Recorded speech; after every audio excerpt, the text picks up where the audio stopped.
Kalau bisa kandidat itu debat kayak YLC, hanya 2-3 paslon, cuman ada Bang Karni, mereka menyampaikan visi misi dan debat kandidat, urat sarapnya dikeluarin semua, data-datanya dikeluarin semuanya, nggak boleh pakai tab, nggak boleh pakai handphone, matikan semua, biar kelihatan siapa yang tidak pakai bantuan dan siapa yang pakai bantuan, kelihatan jago kalau bicara. Kan keren Bang, ini debat kandidat dikit-dikit ada contekan. Menurut saya nggak orisinal. Handphonenya dibuka, tabnya dibuka. Siapa yang menggaransi bahwa mereka itu tidak ada support yang kemudian memberikan mereka itu feedback dan masukan yang menurut saya cukup bagus. Oke guys, assalamualaikum warahmatullahi wabarakatuh guys. Kembali lagi di channel Gambas LJ guys. Ini ada video yang sangat lagi viral-viralnya guys, karena menyangkut pilkada guys yang berada di Jakarta guys. DKI ini sangat menggelegar dan panas guys. Ini ada Mas Adi Prayitno guys, dan juga banyak lain membahas tentang hasil pilkada sementara kecuali di Jakarta guys. Semua gubernur di Pulau Jawa dimenangkan Kim Plus, calon-calon PDIP mulai berguguran guys, tegas. Saya kira itu juga nggak benar kalau nggak boleh bawa contekan, karena kalau bicara angka orang nggak bisa, nggak semua orang bisa punya nalar yang begitu cerdas seperti Sri Mulyani yang kalau lihat angka itu dia udah bisa terekam di sininya. Saya kira kalau untuk bawa contekan, bawa poin-pointer sih saya kira itu masih masuk akal lah ya. Makasih. Nah, dia sendiri aja masih pakai contekan, gimana ceritanya? Baik. Tapi contekannya orisinal. Ini muncul di ruangan ini terkait dengan apa yang harus kita sampaikan. Kalau contekan kayak gitu boleh. Nah, karena ini sudah dipotong oleh Kak Irma, saya harus masuk poin yang kedua. Ini terkait dengan pilkada. Jadi terkait dengan pilkada, suka tidak suka, pilkada serentak nasional di 2024, ini kalau kita hitung di atas kertas secara seksama, memang ini adalah kemenangan bagi Prabowo Subianto dan Gerindra. Itu harus diakui. Ini sepertinya siklus dari kekuatan politik yang berubah dalam setiap 5 tahun. Dalam Pilpres kita akui Prabowo sebagai partai ataupun sebagai presiden yang terpilih. Di pilkada kalau kita hitung rata-rata, terutama di provinsi-provinsi besar, itu adalah kemenangan Prabowo dan Gerindra, bukan yang lain. Di Jawa Tengah tak ada yang bisa mengklaim itu kemenangan siapa selain kemenangan Gerindra dan Prabowo. Apapun, Lutfi itu adalah kader Gerindra. Nggak bisa ada yang bisa mengklaim Lutfi itu orangnya siapa hari ini. Itu penting. Di Jawa Barat itu Deddy Mulyadi, provinsi besar dengan jumlah penduduk hampir 40 juta. Di Banten Andra Soni, jelas fix dan clear. Di Jawa Timur Hovifah juga sering disebut sebagai orangnya Prabowo. Bahkan di Tuan Kamil, menurut saya ada sedikit eksepsional soal Jakarta. Ini agak sedikit panjang kalau soal itu. Yang ingin saya katakan adalah, secara umum di provinsi-provinsi besar, ini adalah kemenangan Gerindra. Bagi saya ini bagian dari siklus kekuasaan yang saat ini sedang dimenangkan oleh Gerindra di Pilpres yang merembet kepada pilkada.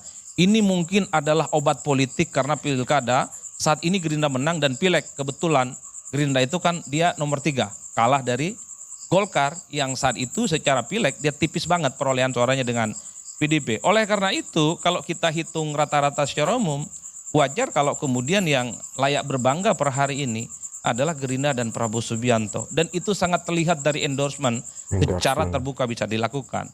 Kenapa Prabowo Subianto itu memberikan endorsement seperti video-video terbuka di Jawa Tengah? Saya menduga ini karena Lutfi adalah kader Gerindra. Dan kompetisinya di kandang banteng yang tidak mudah. Kenapa misalnya Prabowo Subianto memberikan endorsement politik di Banten. Andra Soni yang dalam survei-survei, dalam kalkulasi politik apapun, rasa-rasanya sulit mengalahkan Airin. Karena Andra Soni adalah kader terbaik Gerindra di Banten, melawan terah politik dinastinya Atut, mengusung Airin Rahmadiani. Kenapa misalnya Prabowo tidak terbuka mengendorse Ridwan Kamil di Jakarta? Saya menduga Ridwan Kamil bukan kader Gerindra. Tapi beda ceritanya. Kalau Ridwan Kamil itu, misalnya besok Ridwan Kamil Gerindra, saya hakul yakin kalau pilkada Jakarta berlangsung 2 putaran, Prabowo juga akan memberikan dukungan secara terbuka. Seperti yang di Jawa Tengah ataupun seperti di Banten. Itu yang saya kira memang harus dikalkulasi secara utuh. Saya membaca dukungan politik Prabowo di begitu banyak tempat, yang paling samar hanya di Jakarta. Enggak terlampau kelihatan bahwa ada makan malam, ya itu tidak bisa dibantah. Bahwa ada surat edaran yang diupload oleh salah satu artis kawakan misalnya. Iya, tapi kan sehari 2 hari itu di take down. Seakan-akan surat edaran yang nggak terlampau serius. Oke. Beda ceritanya ketika Prabowo itu memberikan dukungan politiknya Secara kepada terbuka. Andra Soni ataupun kepada Lutfi. Terbuka dan itu ajakan untuk memilih. Ini yang saya kira memang kenapa daya hentak endorsement Prabowo di Jakarta itu tidak terlampau kelihatan. Yang justru kelihatan adalah bagaimana dukungan politik Jokowi yang secara terbuka. Oleh karena itu tinggal kita cek nanti ini apakah pilkada serentak itu, maksud saya pilkada Jakarta berlangsung 1 ataupun 2 putaran. Per hari ini kalau kita membaca quick count, satu-satunya kesimpulan yang bisa disampaikan adalah kubu nomor 3, Pramono dan Sidul itu mengungguli 2 paslon yang lain. Dengan angka kisiran 50 sekian. Pramono. Tapi semuanya ini kan dalam rentan margin of error. Quick count itu kan ada margin of error yang 1%, ada yang 1,5%, ada yang 2%. Tentu bagi kubu Pram dan Sidul dibaca optimis bahwa pilkada berlangsung 1 putaran di Jakarta. Tapi bagi kubunya Bang Silvester, bagi kubunya Kim Plus, Kak Irma, dibaca negatif. Itu tidak 1 putaran, tapi berlangsung 2 putaran. Tapi ingat, dalam undang-undang pilkada disebutkan bahwa quick count dan survei ini adalah partisipasi politik dari masyarakat dan bukan hasil resmi dari KPU. Jadi tunggu hasil resminya soal apakah Jakarta itu 1 ataupun 2 putaran. Kira-kira begitu Bang Karni yang bisa kita sampaikan. Kurang lebihnya mohon maaf. Satu lagi. Untuk kasus Pilkada Jakarta. Terus terang saya harus berterima kasih kepada RK dan Pak Suswono. Karena bisa menyatukan FPI dengan Pak Jokowi. Ini langkah betul Pak. Betul. Apapun judulnya FPI itu adalah organisasi yang dianggap terlarang. Dibubarkan oleh Pak Jokowi. Tapi dalam Pilkada kali ini. Dua belah pihak ini bisa berenang dalam satu kolam bersama. Begitupun sebaliknya Bang. Kita harus berterima kasih kepada Pak Pramono dan Sidul bisa menyatukan Ahoker dan anak Abah.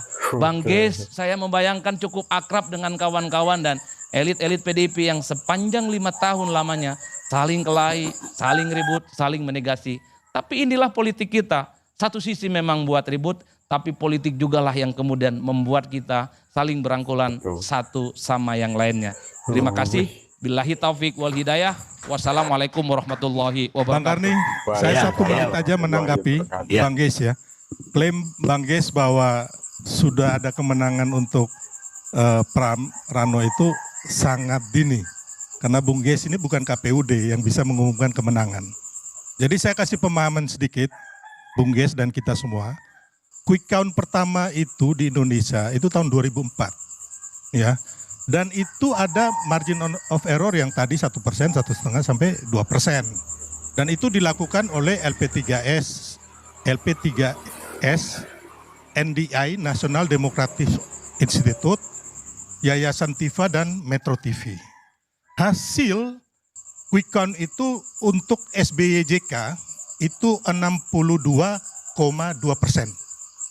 Hasil asli hitungan KPU itu 60,8%. Jadi saya tadi bersama tim Rido di habis quick count di hotel Sultan, kami itu langsung rapat dan siap untuk putaran kedua. Jadi kembali lagi Siap, ini belum ada yang menang kalau di Pilkada DKI, tapi kalau kayak di NTT, Jawa Tengah ya kan, terus Jawa Barat, mungkin Banten, kita bisa saja sudah mengklaim atau memberikan selamat. Ya itu aja. Jadi tadi udah dijelasin oleh Adi Praitno bahwa hasil pilkada ini bisa diklaim oleh pihaknya Ges bahwa 1 putaran. Tapi oleh Anda, Ibu Irma, boleh diklaim bisa 2 putaran. Ketika Adi bicara itu Silverter mungkin lagi ngantuk, jadi nggak dengar. Baik, pemirsa. Bukan, yang saya mau kasih pemahaman itu Gini. sejarah quick count-nya Bang. Berharapnya boleh. Dan tadi kami rapat, bukan saya ngantuk, saya cermatin kok. Ya. Ini orang Berharapnya pakar, boleh jadi 2 putaran. benar yang diomongin. Jadi Angkanya yang sudah jelas jangan 50. diperjelas. Angkanya sudah 50, berharapnya boleh 2 putaran. Yang jelas saya berbangga hati bisa mengalahkan calon dari hasil operasi jahat. Makasih. Operasi jahat yang mana? Abang aja yang terlalu sudah. Pemirsa, Alhamdulillahirrahmanirrahim guys, itu tadi ulasan dari berbagai tokoh-tokoh kita guys. Ada Bung Adi Praitno dan juga ada Bung Sylvester dan juga ada Bung siapa tadi ya, Bu